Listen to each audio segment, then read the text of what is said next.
Well, it is almost 3 o'clock. I know I am a little early, but that is okay. Why? Because it just gives us more time together. So, if you're here, go ahead, say hello. Let me know in the chat.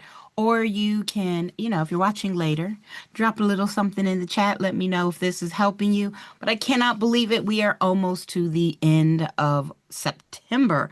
Where does September go? How does time fly so fast? And we are almost to this last practice exam that a student gave me. Again, I'm not quite sure where it came from, but that's okay. That is okay. So let's get started with number one. Hello, Trisha. How are you doing? And let's just get started here. All right. Number one. The purchase contract is the most important document in the sales process because is it A, the agent is not guaranteed payment without it? B, it provides the roadmap for the closing. C, preparing the sales agreements is good for legal business. Or D, unless a real estate transaction is in writing, uh, state law dictates how the money is spent and distributed. Distributed. Distributed. I guess it doesn't matter. Distributed. So we're going to go there. So if you have an idea of what you think it can be, put it in the chat. Otherwise, I'm going to go through and see which ones I can eliminate. So I know it's not A because it's talking about how the agent is getting paid. And that would not be the purchase contract. That would be the agency agreement between the broker and the client. Okay, that's very legible. So let's just erase that. It would be between the broker and the client. So that is not going to be the purchase contract because keyword here, purchase contract. We know the purchase contract is between the buyer and the seller, right? It provides the roadmap for the closing. Okay, I don't hate that one. Let's leave it for right now. C, preparing sales agreements is good for the legal business. All right, so it's good for the legal business. No, that's too vague. Good for legal business. Also, we're not attorneys. We can't practice law, so And then D, unless the real estate transaction is in writing, state law dictates how the money is spent and is distributed. Well, so this one is better. Yeah, I think B sounds good too, Trisha. I do. Now, real estate transactions do have to be in writing because of the statute of frauds. But statute of frauds just says certain contracts have to be in writing.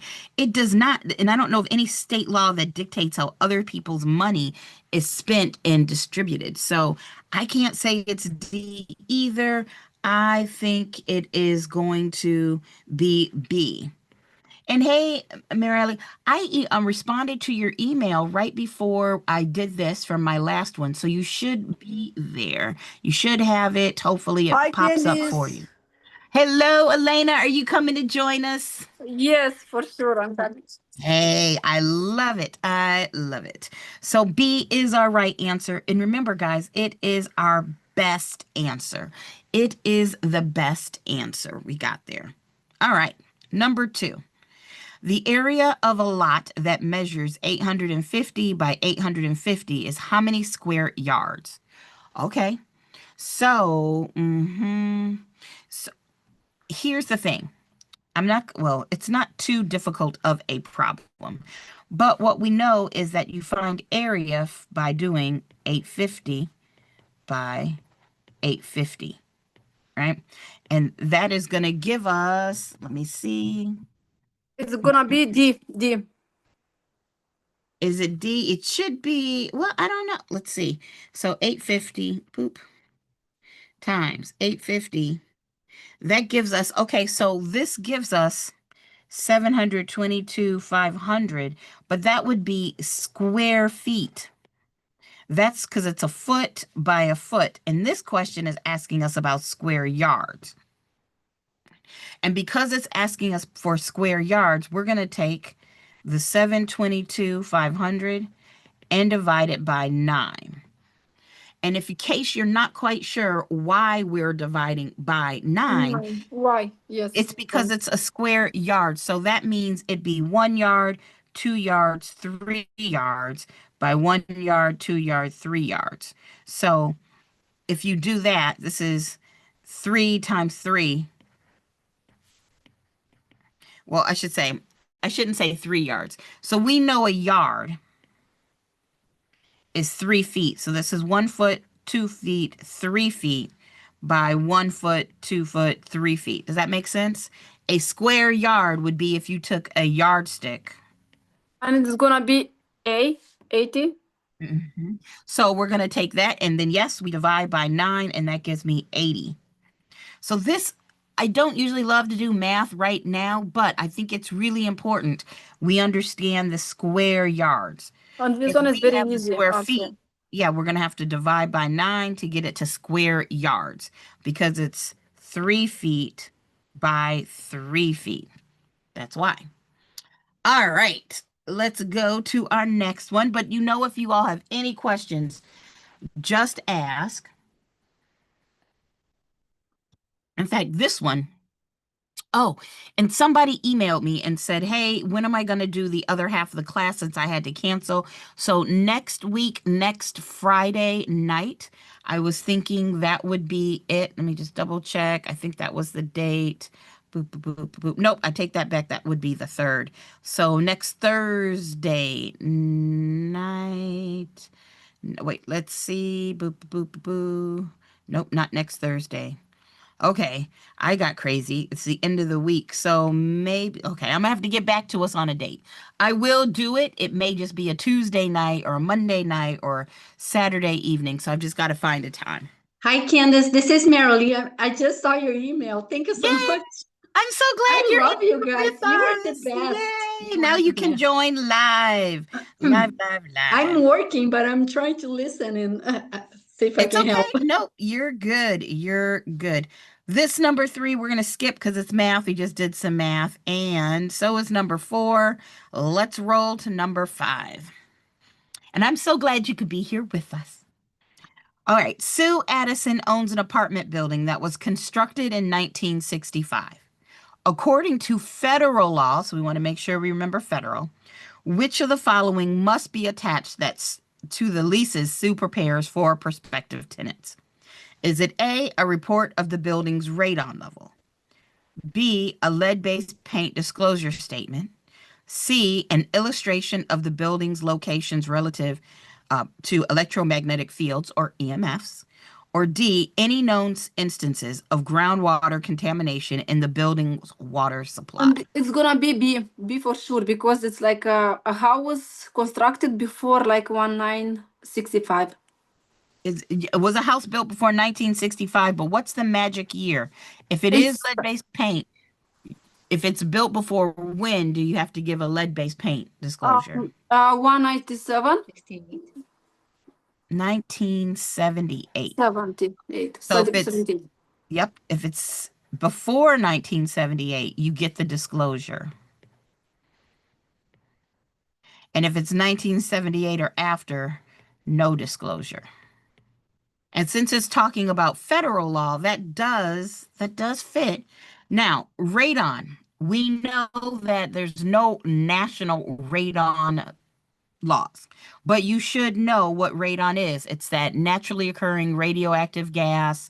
It causes, lung cancer. And we know if it's more than 4 picocuries per liter of air, the EPA recommends that you ventilate, right? But we know it's not A. EMFs are interesting.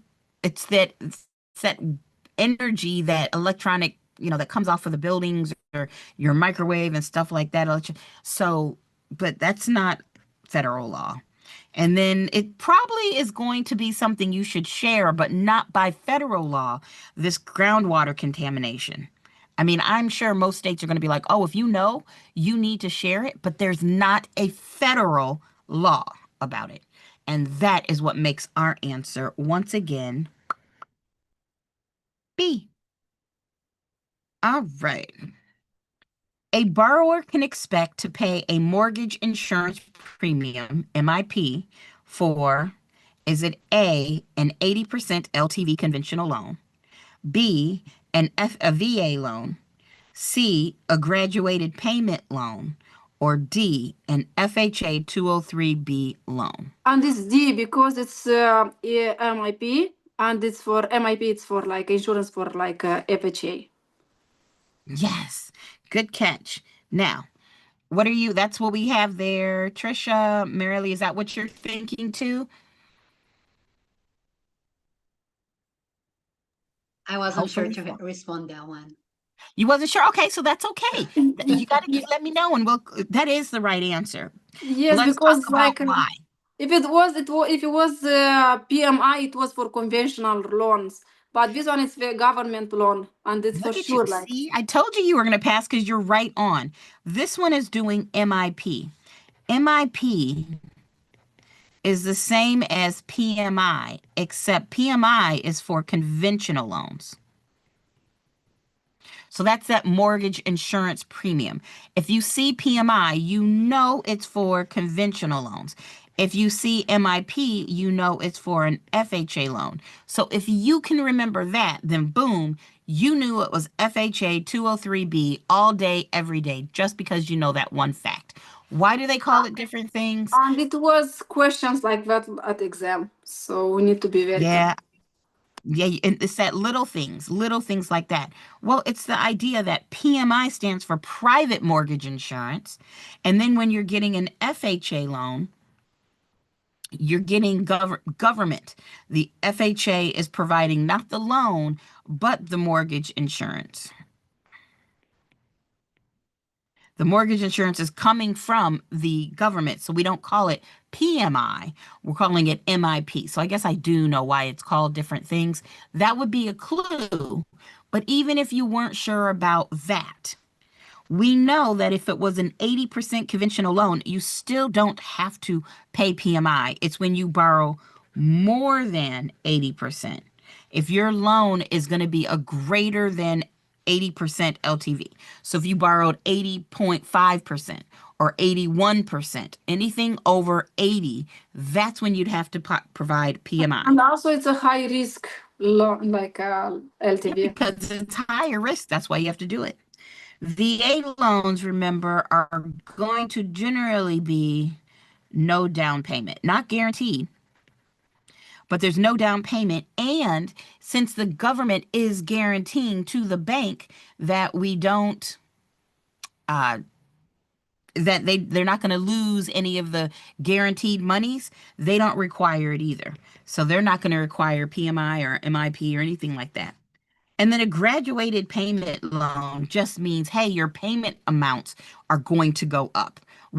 That doesn't necessarily mean that there's going to be MIP. And if there was, it's probably going to be PMI because it's coming from a private source.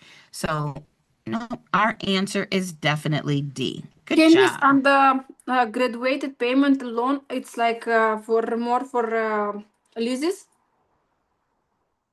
Well, there's a graduated lease, which does the same thing. The payments go up. There could be all sorts of reasons. One thing I've discovered over my years of real estate is that banks can do whatever they want.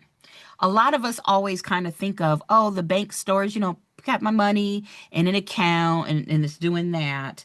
But at the same time, we also have this idea that they do a whole bunch of other loans for businesses and things like that.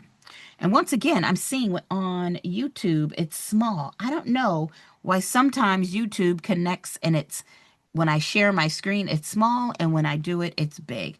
Let's see if I do this. I wonder if this makes a difference. Boop. And now let's reshare. I wonder if this is the difference of when I connect.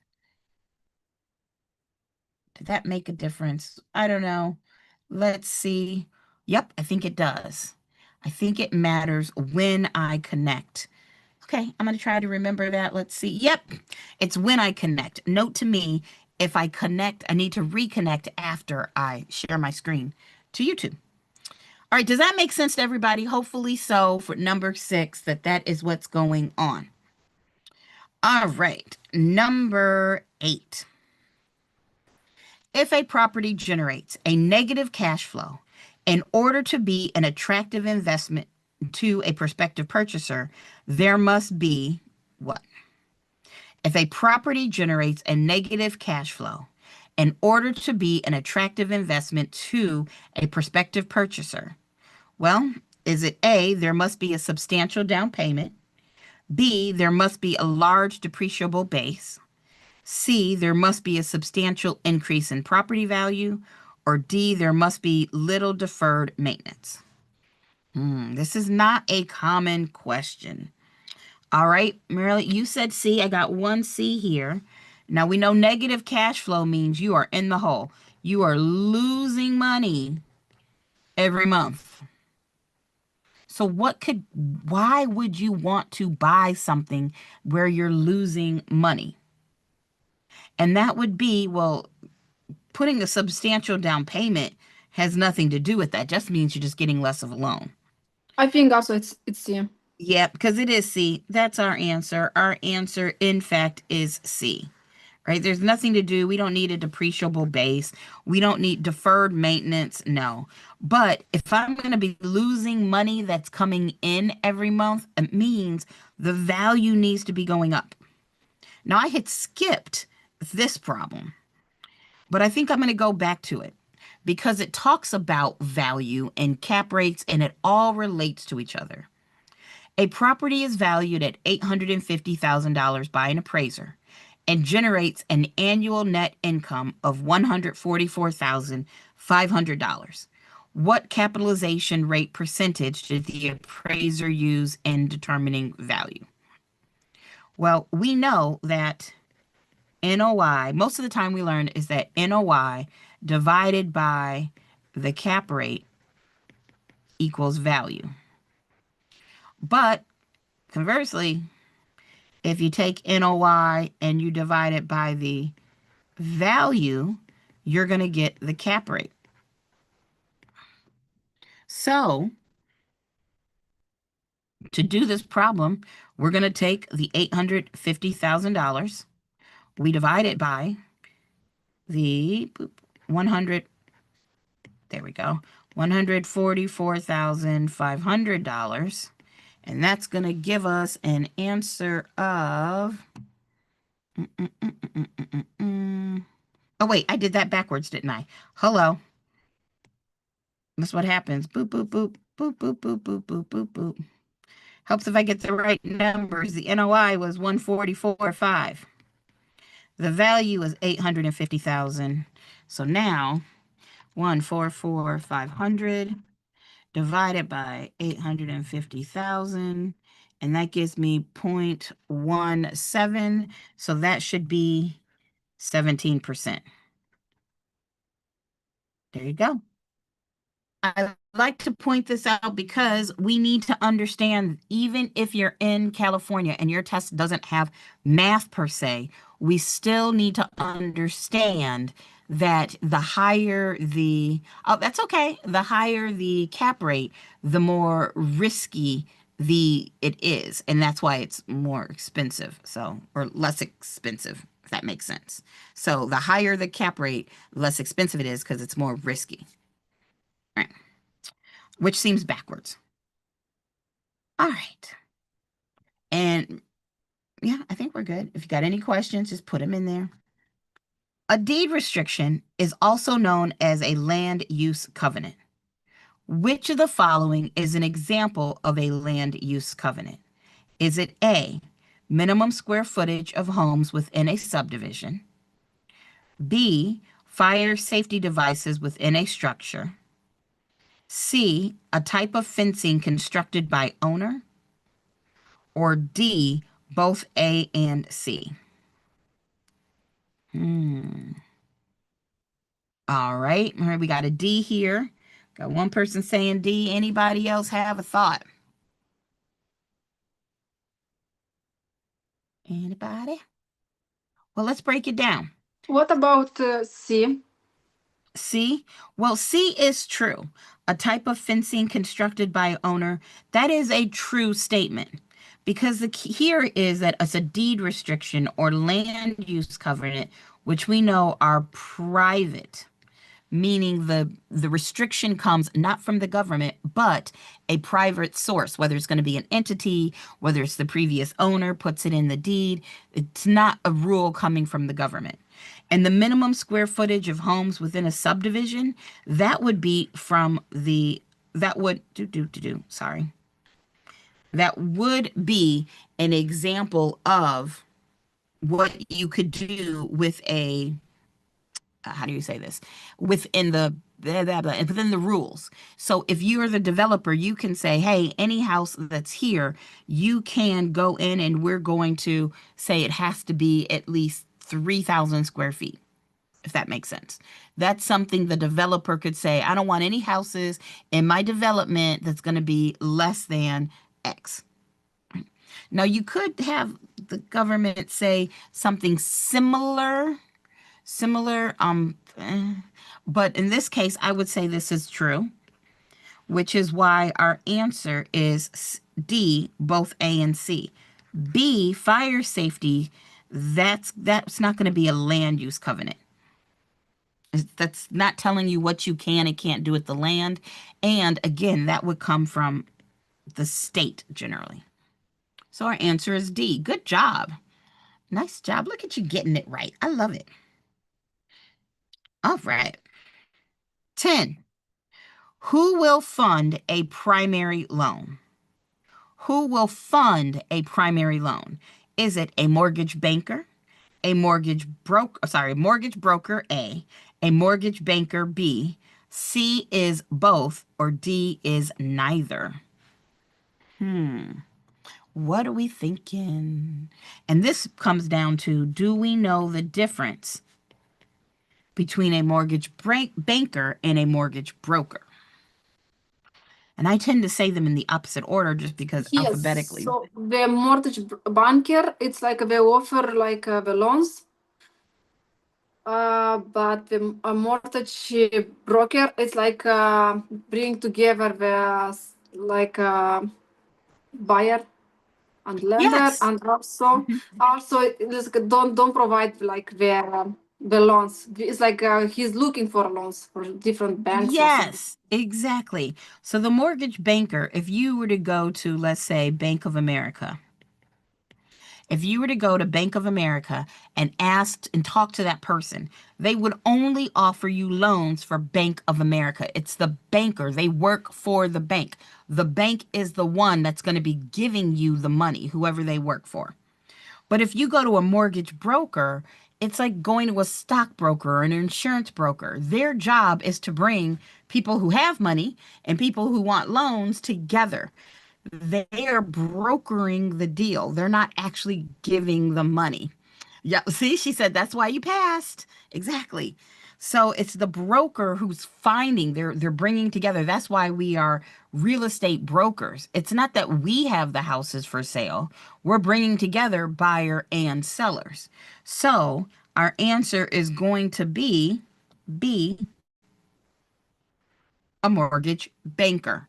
The mortgage banker is giving the loans from that bank they work for. The mortgage broker, they're finding banks to give the loan. All right. Number 11, a comprehensive buyer representation agreement would address the A, buyer's desired property description, B, duties of the agent, termination date, and compensation agreement, C, an agent's contact information, or D, family contact names and numbers. Oh, a facilitator. That's a good word. Trisha, I do like that. The idea that a broker is like facilitating it. Although I would say, Trisha, I'm going to roll back for a second. I would be careful of the word facilitating it. How do you spell facilitating? There we go. Facilitating or facilitator, simply because when you get into agency, there's a big difference between being somebody's agent and facilitating the deal, like being a transaction broker. So I just, not that I think you thought that, I just like to point that word out. You often see that word facilitating or facilitator when it talks about what is the role the agent is having in the transaction. But other than that, I love that word. All right, so back to number 11. We got a buyer representation agreement. And when we've got questions like this, I do, like literally, I wish you all could see. Well, I'm glad you all cannot see what the inside of my brain looks like. I'm very happy about that. But in my brain, I kind of very quickly go, oh, buyer representation creates agency between the broker and the buyer. So they want to find a house. Boom, kind of goes through my head. So which ones can I eliminate or keep then? Well, we've got a buyer's desired property description. I think you need to keep this. Yeah, I think it's going to be that because we don't know which one they're going to buy yet. We don't know what the address is. So how are we going to add it in the agreement? The agreement is there to make sure that you get paid. The duties of the agent, termination date, and compensation agreement. Yeah, that sounds good. I like B so far. Agent's contact information.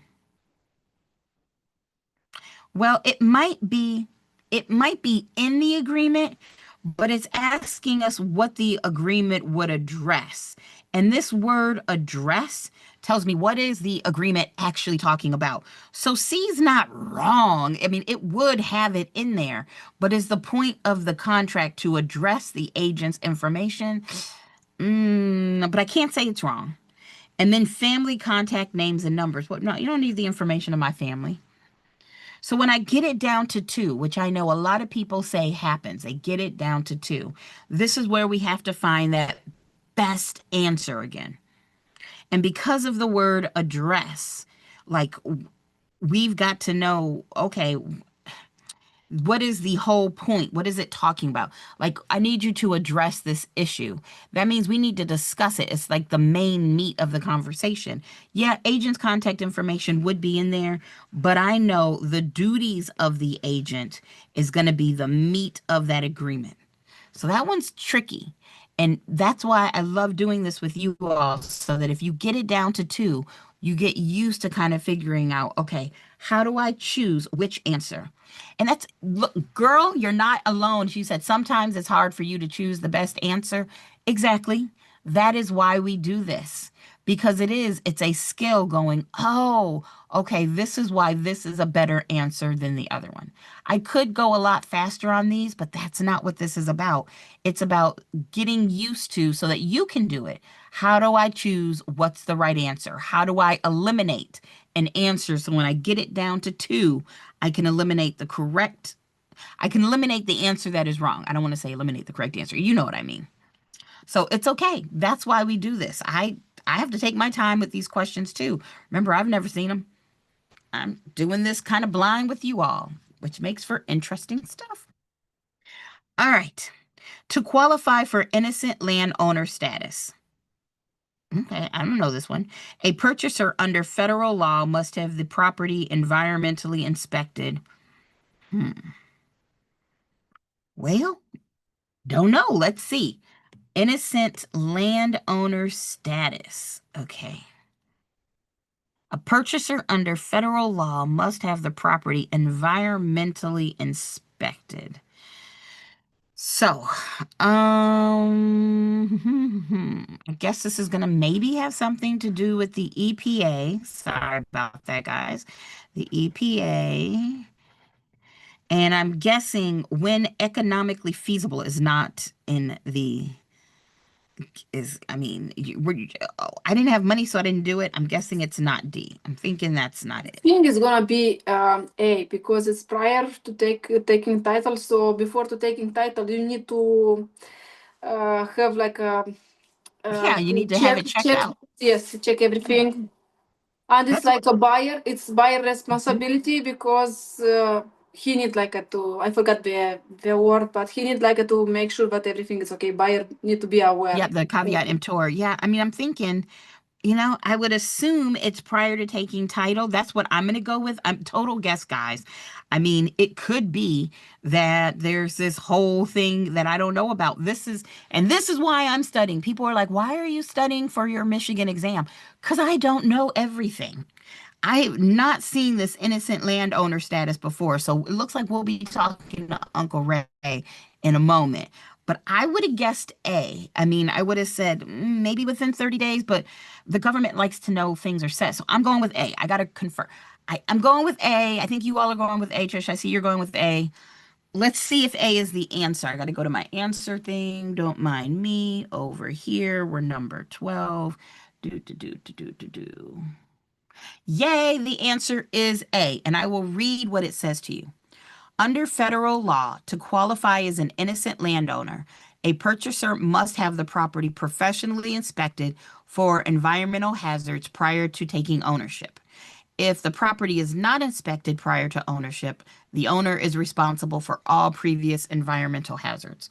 Okay, that makes sense, but which law does that fall under? This is where, guys, if you are studying, even if it's not with me, if you get to a question, you're like, I have no idea what this question is asking. This is where we look it up.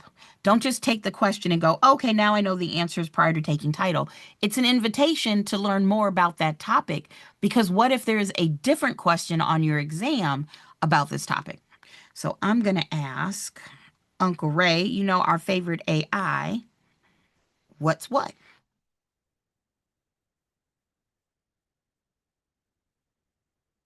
Hey, Uncle Ray, I am taking a practice real estate exam question, and it's asking me about innocent landowner status.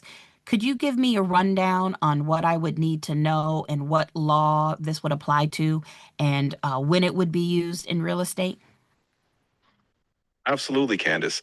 So when you're talking about innocent landowner status, you're diving into the realm of environmental liability, specifically under the Comprehensive Environmental Response Compensation and Liability Act, which everybody just calls CERCLA or the Superfund, y'all.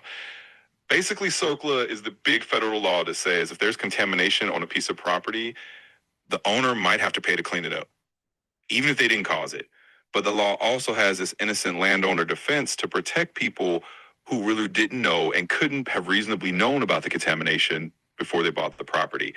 To qualify for that innocent landowner defense, someone typically has to show that they did all the appropriate due diligence, like environmental assessments before buying it, and that they truly had no reason to know there was a problem. So in a real estate context, it comes up when you're dealing with properties that might have had industrial use or any kind of contamination history. It's a way to say, hey, I'm not on the hook for this cleanup because I did everything right when I bought the place. So in short, it's all about CERCLA, and it's used as a defense for someone who unwittingly buys a contaminated property. Hopefully it helps you tackle with our practice question. All right, so it has to do with CERCLA. And I know about CERCLA. Somebody asked, hey, And Mahogany. also Candice, Sarah, also. CERCLA and SARA. So hopefully we all know what CERCLA and SARA is, but this is a good review. CERCLA is the Comprehensive Environmental Response Cleanup. What is it? What does CERCLA stand for? Clean up, yeah, clean up. Cleanup Act, yeah. So basically what it says, and this is what I've usually teaching, is, hey, if a property is found to be contaminated with toxic anything, you can't just treat it like that. I did it last night, swear to you, fingers, I swear, crossing my heart. I looked at my linen closet to put some towels away. And I was like, oh, we don't even have space to put these towels away. I got to reorganize, and I closed it, and I was like, that's a thing for another day. CERCLA says you can't do that. CERCLA says if you find out that the land has been contaminated, you've got to clean it up. And anybody related to that property, prior owners, people who transported it, people who created, whatever, anybody related to the property and the waste that's on it, they would be responsible. And SARA is the Superfund. It's called the Superfund, but basically they increased the escrow account. So when they created Circla, they made an account. What happens if the company that, was responsible doesn't exist anymore or it's gone under, whatever, they don't have the money. You can't just leave the toxic waste. They needed to go through and say, "Oh, we need more money. There's a lot more places that are messed up than we realized." So then Sarah increased the escrow account. I just happen to know from teaching in today's money, they created that to be over $23 billion in this account. Like if you account, I think it was 1986, if you account for, what it would be the equivalent of having $23 billion in this reserve account for people to clean up. So Circla and Sarah has to do with cleaning up toxic sites once you find them. And this is something new for me, this innocent landowner status. I'm literally going to start adding that to my slides. I think it's a simple but easy thing. And if any of you all see it now, we'll be good. So, Mahogany, you said is a number 11 B. A number 11 was B. Yay. Number 11 was B. That's a very scary looking happy face. It looks like it's going to come kill you in the middle of the night. I don't know. Let's get away from the happy face.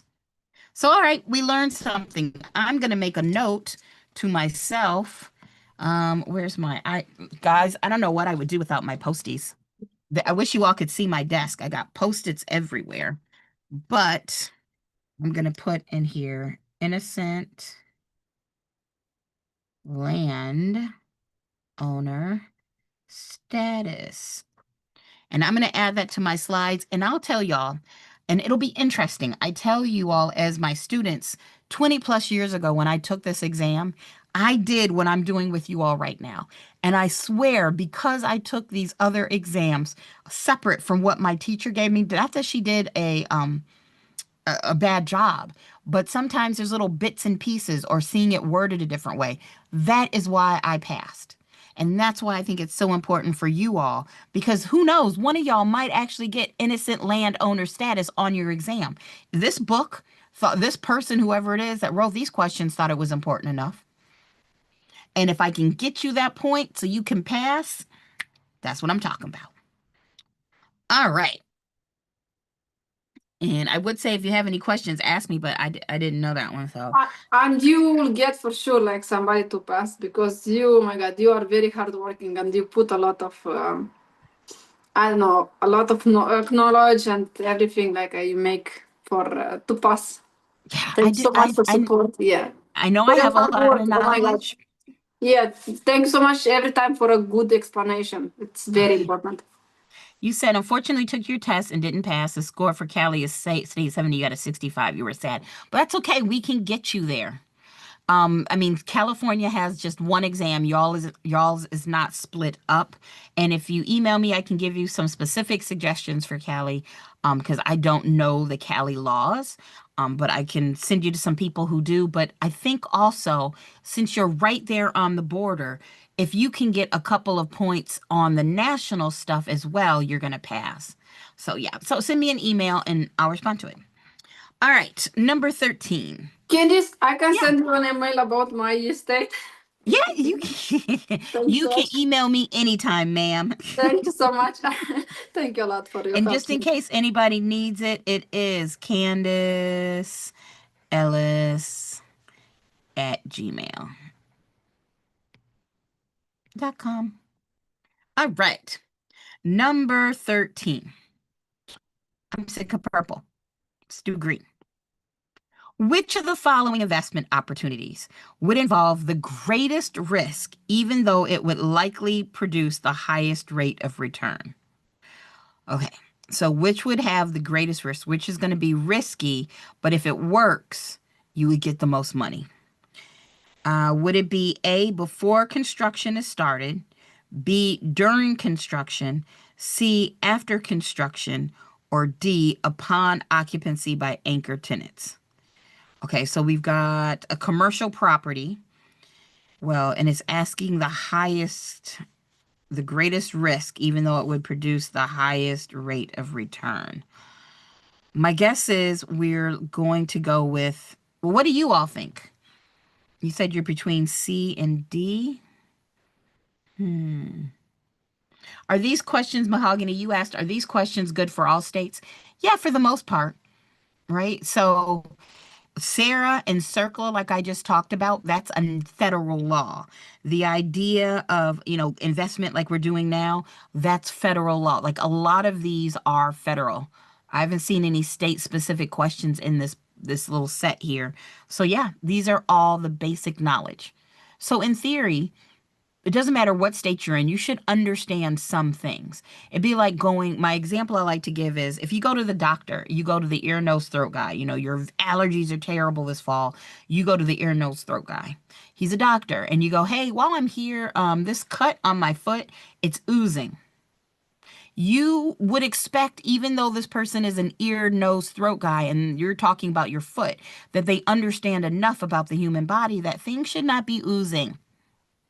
And that's what this exam, why there's so much stuff on this exam. Yeah, you go to the ear, nose, throat guy because he's a specialist in ear, nose, throat, but he had to learn about the whole human body as a baseline. We've got to learn about all this real estate stuff as a baseline, and then you specialize in residential or commercial or whatever, renting, whatever it's going to be. So hopefully that answers that question. All right, number 13. Well, the greatest risk, this wouldn't be risky. If you already have occupancy by anchor tenants, they've signed a lease. That's not risky. Clearly, you're getting some money. So I know it's not D. And then if construction is already been completed, I guess the risk would be, do we have tenants? So that is a risk. And during construction, you would say, hey, do we have tenants? And before construction's even started, you would have, do we have tenants? But if I look at it after construction, you know what I'm not worried about? I'm not worried about, will we finish? So yeah, I think it's riskier. If you buy even a house, while it's being constructed, what happens if something happens and it can't be finished? That's riskier than already buying a house that's already I finished, even think if it's it's new. EA. I don't know. I think it's EA. Yeah, I I think was it's going to not. be A too. Like Because my first impulse, it was A for sure. Mhm. First. Yeah, because if the construction started, before construction started, are they going to start? It's an investment. You gave money. So what happens if they don't start? It's kind of like my favorite. If you all don't do this, you should Kickstarter. It's a website where people have these ideas, and if you like and think it's going to be good, you give money, you fund them. But it's risky because I'm going to give you $100, but what if you never produce what you say you're going to want? My $100 is gone. So yeah, I think it's A. I know it's got to be A, but I'm going to triple check. Yep, it's A. But hopefully you understand why. Yay. Good job. Good job, Elena. You're going to make such a great real estate agent. All right, number 14. Economic or external obsolescence refers to a loss of value due to, is it A, wear and tear, B, outdated design, C, factors outside the property lines, or D, incurable defects in the subject property? Well, economic or external obsolescence, I know it's always going to be incurable. It's always incurable. And wear and tear would be physical deterioration. A lot of wear and tear, like, hey, you need a new front door, put in a new front door. That's not economic or external. By definition, economic or external obsolescence is when there's a loss due to something outside of the property, something the homeowner can't control.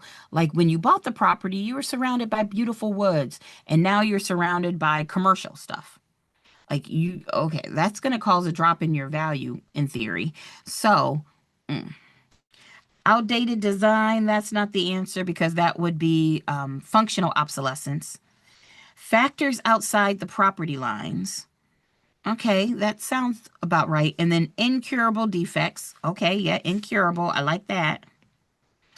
And the subject property. Oh, yeah, and we start talking about subject property, then that's the value from the sales comparison approach. the sales comparison approach, and this has to do with the cost approach. So it can't be D because the subject property ruined it for us. Our answer is C. Good job, y'all. Good job. Yay. All right, 15. On the appraiser. On an appraisal theme here, I guess. An appraiser may take which factor into consideration when appraising a property? So what can the appraiser actually look at to help figure out value? Familial status? Absolutely not. B, race of the neighborhood? Absolutely not. C, religions of the area churches? Again, that's a no. And then D, square footage? Of course. These are the questions we love. We know anything. If we know anything about fair housing, we know all of these are protected classes, part of our Fred's Corn. Familial status, race, disability, physical and mental, sex, color, religion, national origin. You cannot discriminate on any of those things. So yeah, an appraiser for these answers, it would just be square footage. Hey, Mahogany, I see you getting the right answer. I see you there. And hey, Daisy. All right, 16. Which is true of owner's title insurance? Which is true of owner's title insurance? Is it A, it guarantees ownership in perpetuity? B, it is transferable to the next property owner? C, it will reimburse for title losses up to the face amount of the policy? Or D, it protects the lender against loss of lien rights? Is there anyone that somebody can eliminate? Merrill, did you say it was D? Are you giving me a D for that one? We got one D. Anybody else? I think it's D. You got another D. All right. What do we have? Mahogany, I think you're giving me a D online. So let's look at it. Well, it's title insurance. So it doesn't guarantee ownership in perpetuity. And perpetuity means forever. When you get a title insurance policy, you're not saying it's just guaranteeing that I will always only be the owner. That's not right. It is transferable to the next property owner. Nope. Each buyer is going to get their own title insurance policy. They may look at the previous title insurance policy, but So Trisha said C or D. Well, we know we're looking for one. One of them's got to be true and one of them's got to be false. It will reimburse for title losses up to the face amount of the policy. Well, that is a true statement. And it protects the lender against loss of lien rights. No. Well, it protects the lender. And the lender, they get a policy, but it's not against the loss of lien rights. Like what, a right to put a lien on the property? It's not D. No, it's C for sure. Sorry, I was driving and I couldn't. Oh, it's okay. You're allowed to get the questions wrong sometimes because it makes a good conversation. It's because, and this is a key part. Let's say I'm buying a house. I bought a house in 2015. Let's say I bought it 10 years ago for $350,000. Well, now that it's 2025, we can all agree this house might be worth $675,000.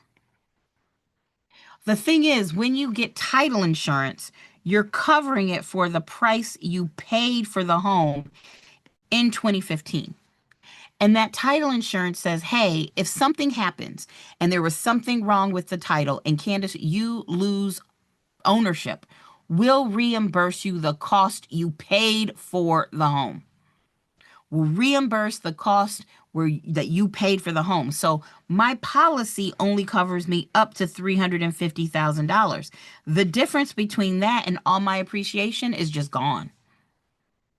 It is just gone. So yes, there is usually two policies. There's a lender's. When you get title insurance, you're going to get a lender's policy,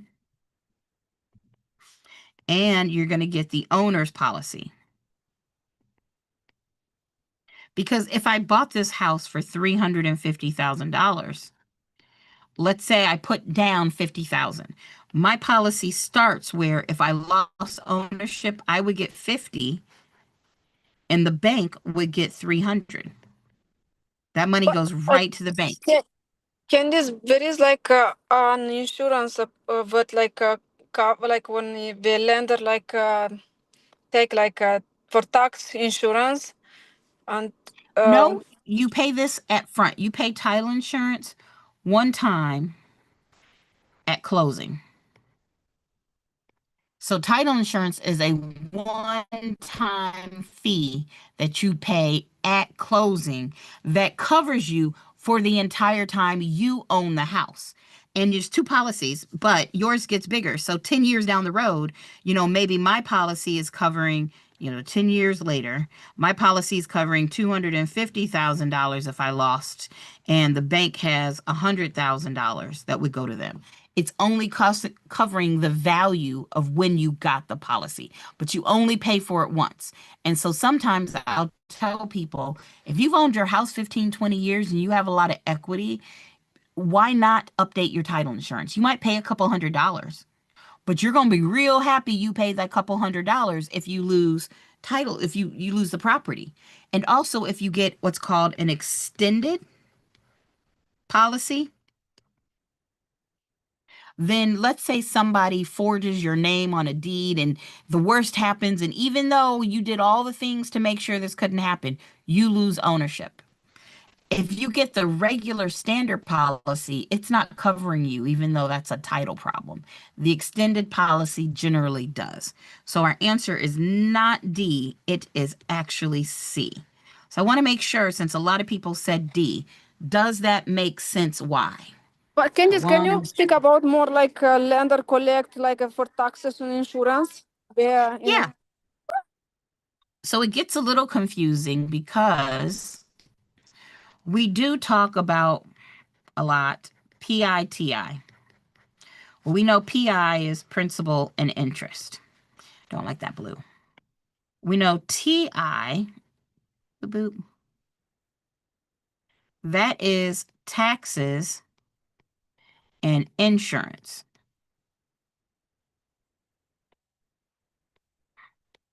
Well, these taxes are your real property taxes.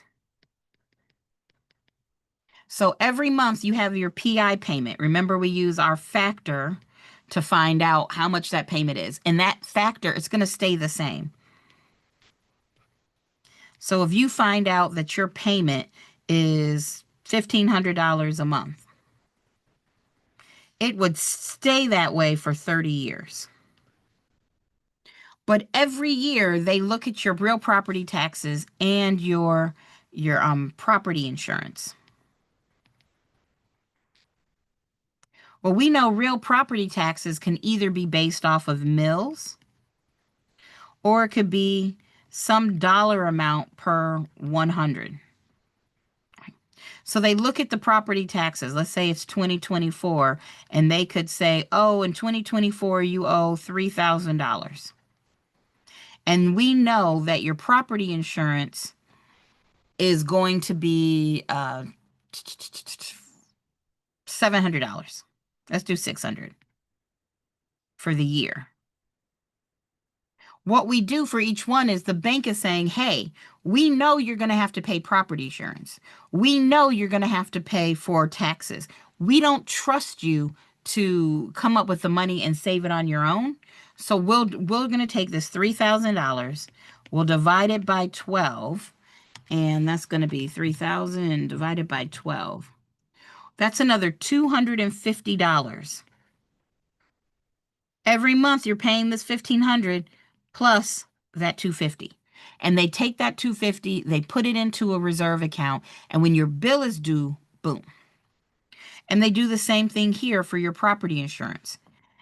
At closing, you're going to pay $600.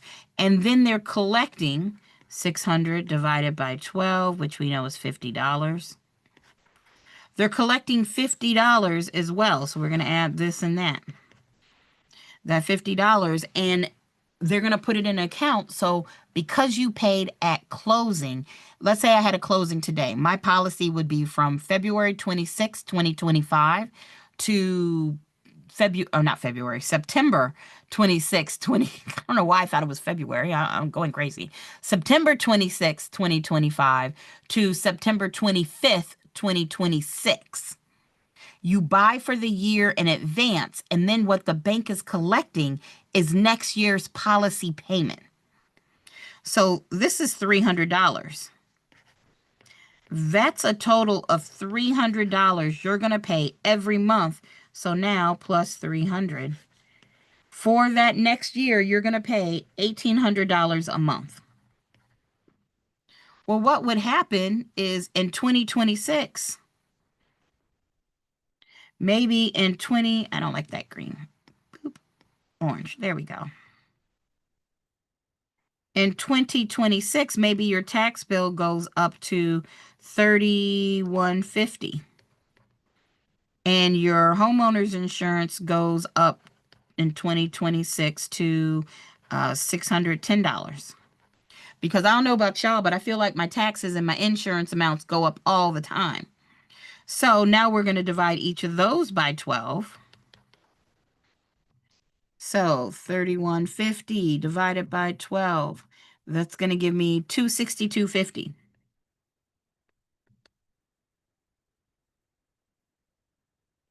And 610